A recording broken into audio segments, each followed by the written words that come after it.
Alright guys, we had a breach of security. Let me show you what I'm talking about here. Lost one of our cameras and I pulled these wires down a little bit. Look what I found. And if I zoom in on this, what does that look like? So I checked this camera and come to find out that was a raccoon. A raccoon got up here somehow and chewed up my goddamn camera plug. This is for the power. Well, I mean, why, man? I've been having problems with raccoons out here, so we're trying to solve that problem. But now I got to repair this.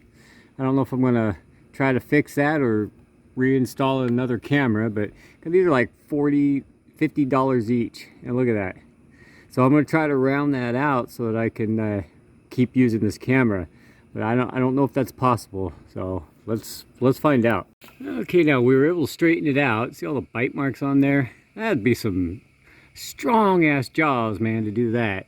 So now we have to just make sure that these wires are not accessible by the chewers. I want to put this stuff in conduit and just have just coming out just to the cameras, but that's all in the plan. I want to get it painted before I go to that extent, so you know how that goes. So let's move on. Let's see if it works.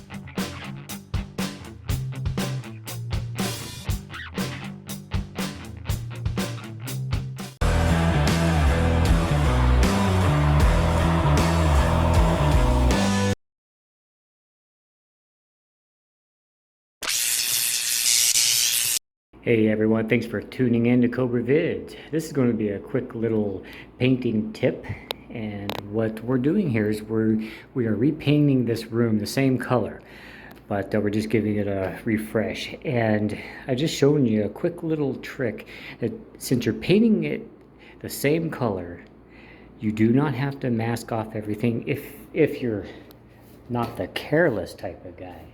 But what I do is I take a little roller like this with the foamies on the ends, and I will go along the bottom part, and I'll take it easy, go slow, and then I will take and just get it as close to the baseboard as I can, or door trim or whatever, and I do a nice line like that.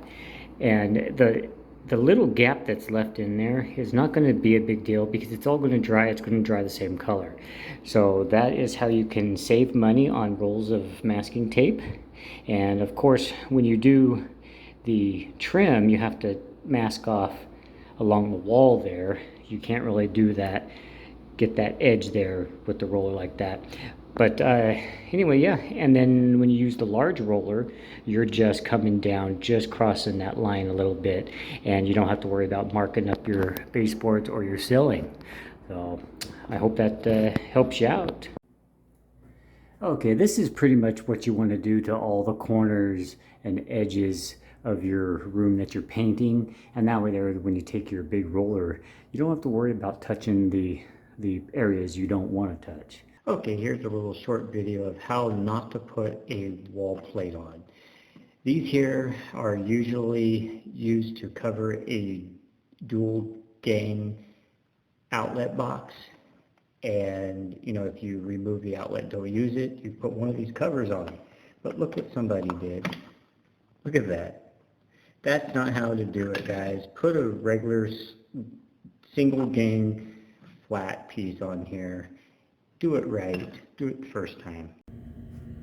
Alright guys, here is painting tip number 1. Alright, in just about every wall you're going to find little pinholes from push pins. And a lot of people will grab a knife and fill them in, and then they have a nice flat spot. And you can really see that after it's painted. Okay, so you take a little bit of your filler, try to do this here, and you scrape some in, and then you kind of just circle it out, and that way there you wipe off the extra and you bring the texturing back. One more time for this little hole here. We just take a little bit of our filler, fill the hole, rub it out.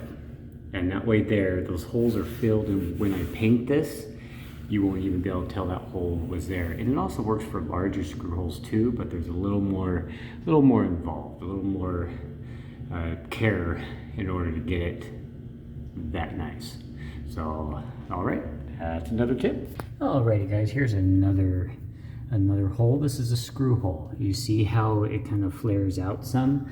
Well, you're gonna have to flatten that out before you try to fill that.